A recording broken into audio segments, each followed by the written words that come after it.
So, romances, a staple of BioWare, and Dragon Age's style of companion games rather than direct sequels, besides Veilguard, I guess, make it so that some of the awkwardness present in the Mass Effect games can be guiltlessly avoided once you're presented with a new batch of companions and possibilities. No, Caden, I did not cheat on you. You dumped me, and that led me to discover Garrus is better than you in literally every way. This is a problem you created. And Veilguard, direct sequel or not, still presents you with a new protagonist, so it remains a free-for-all, and I plan to indulge. Veilguard does differ from the other Dragon Age titles in that this time every single companion is available for every single player, regardless of race and gender. This is similar to the romance options in Dragon Age 2. Every one of them was bisexual and available to Hawks of any gender, except for Sebastian, who was locked to female Hawks, which is why he required a $10 entrance fee to get into Kirkwall. But even in Dragon Age 2, not every single companion was available for romance, with Aveline and Varric, heartbreakingly, being off limits for Hawk to romance. My thoughts on this are mixed, but mostly positive. I do think this is overall the correct move, as it allows anyone to play the game however they want without having to make any sort of compromises that may make the game less enjoyable for them. And that is the most important part of this. But I did like the little sprinkles of realism this threw in. In Dragon Age Inquisition, Dorian's story simply requires that he be a gay man. It could not be told the same way if he had any interest in women whatsoever, and this story resonates in a very important way with many people. Solas's romance being locked to specifically female elves also makes for a specifically compelling story, but it still isn't as rigid of a constraint as Dorian's. There is no reason at all that Solas can't be available to male elves, and strong arguments have been made that Solas's romance being open to other races could strengthen the core realization Solas has during the romance, that the people of this world are full people worthy of being cared about. But him being interested in solely female elves, given his soullessness, does feel more realistic and does make the character stand out a bit more. So it's a bit of a mixed bag from just a storytelling standpoint, but overall I think this is the right call, as player experience should be what's prioritized. Having them all be open for romance also feels like the right call, even if I'm surprised by it. There are companions in every game that will have a rabid fanbase of unofficial mancers, such as Varric-mancers, the fans who have suffered more than any of us. I enjoy that this time it's just whoever you want, no one is off the table, go wild. So let's take a look at what we know about our companions and what a romance with them might look like. None of my predictions are canon, and I could be way off, but this is what I've picked up based on vibes. Scout Harding, Scout Lace Harding. Scout Harding is a bit of a returning romance option, as the Inquisitor can develop a flirtationship with her in the third game. Something that most likely won't be brought up unless she's miraculously an option on the Who Did Your Inquisitor romance menu. But stranger things can happen. From what we know from Inquisition, she's friendly, has a good sense of humor, and is very brave and determined. I have a feeling her romance will be a bit of a best friends to lovers flavor. She's one of your first companions and the crossover companion of this game. The player already recognizes her and feels closer to her, so this style of romance makes the most sense. Neve. Neve is our noir detective, and a staple of the noir detective is the seductive femme fatale that steals their affections despite their attempts to resist. I hope to God this is the dynamic we can have with Neve. Since most noir films are from the detective's perspective, for obvious reasons, for us to take the role of the tempting love interest is a good way to switch up tropes, especially if Rook is male. And it just sounds incredibly fun. Distract Neve from her work, make her unfocused, be her greatest mystery to solve. I love it. Bellara. Bellara is the companion you seduce by asking about her special interests. I'm thinking you can build positive approval with her quickly by just asking her questions about her research on the Fade or the ancient Elven Empire.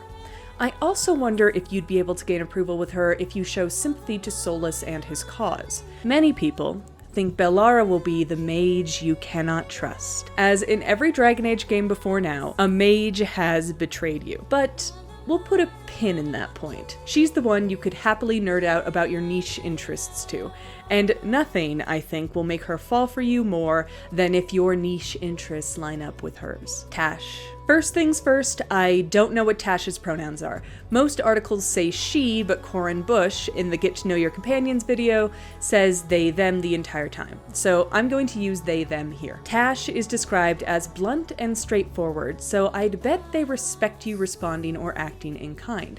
Which makes me think you could have the stand by the snack bar at a party and judge everyone dynamic with them, which is always delightful. Their romance is also the steamiest, according to Corin Bush, which I find a bit funny given her last Quinari companion, Iron Bull's romance. I guess Quinari are just wild. But they may be part dragon, so what else do you expect? Emmrich, finally. BioWare has given us a proper old man to Emmrich is described as the gentleman necromancer and is very intimate and sensual in his romance. He's also kind and a fan of rehabilitation. So if I had to guess, you'd gain approval with him by also acting kind and merciful to those who may have done wrong. And he is a teacher.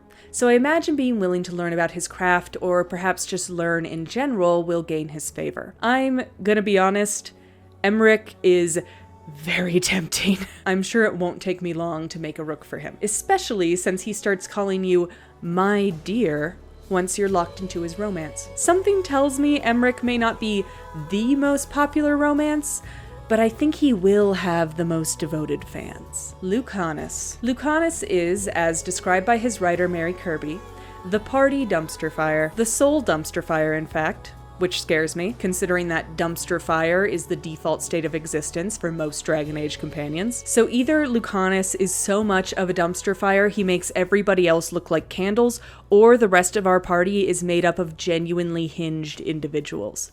And I cannot decide which is worse. He is also an Antivan Crow who may even lead someday, meaning if you win his heart, you might just get to rule the crows at his side, which is an intensely sexy prospect. But when it comes to Lucanis's romance, I have less of an expectation to tell you and more of a warning. I think people are expecting Lucanis to be the new Zevran. I do not. I'm expecting him to not be nearly as suave and seductive as Zevran. I'm expecting a dumpster fire who stumbles on his words most of the time and then will suddenly say the most out-of-pocketly horny thing you can imagine with absolutely no warning, which I suppose is a bit Zevran flavored. Maybe Lucanis will be Zevran flavored like a LaCroix is lemon flavored. Davrin. Save for last because he is mine. I will co-parent that griffin and one day we will ride adult Asan into battle. Davrin is apparently very charming and knows he's charming according to the devs, but there is also a bravado and cockiness to him. He's your knight in shining armor and he knows it. Personally, I love this. We've gotten the chivalrous knight romance before in Alistair and Cullen, dark chocolate Alistair, but both of them had a shyness to them that, while it has its place, doesn't need to be every chivalrous knight-style companion. I want to see Davrin's bravado and cockiness in his flirting. There's a joke I could make right now about the word cockiness, but I won't, because I am a mature individual cock. But based on that, I'm guessing approval with him can be gained through similar honorable behavior as well as respect to the Grey Wardens and those fighting for a cause. Of course, the quickest way will most likely be falling for his bravado, and I'm already halfway to the ground and I've seen maybe 20 minutes of content with this man. Now, let's return to that pin in Bellara. Any seasoned Dragon Age player knows, do not trust the mage. In every game, there has been at least one party mage, usually an apostate, but I don't even think those exist in Tevinter, so they can hide themselves even better this time round, that betrays the party. Which of these bastards is going to break your heart? You can love them all, but who can't you trust? That will have to wait till tomorrow. See you soon.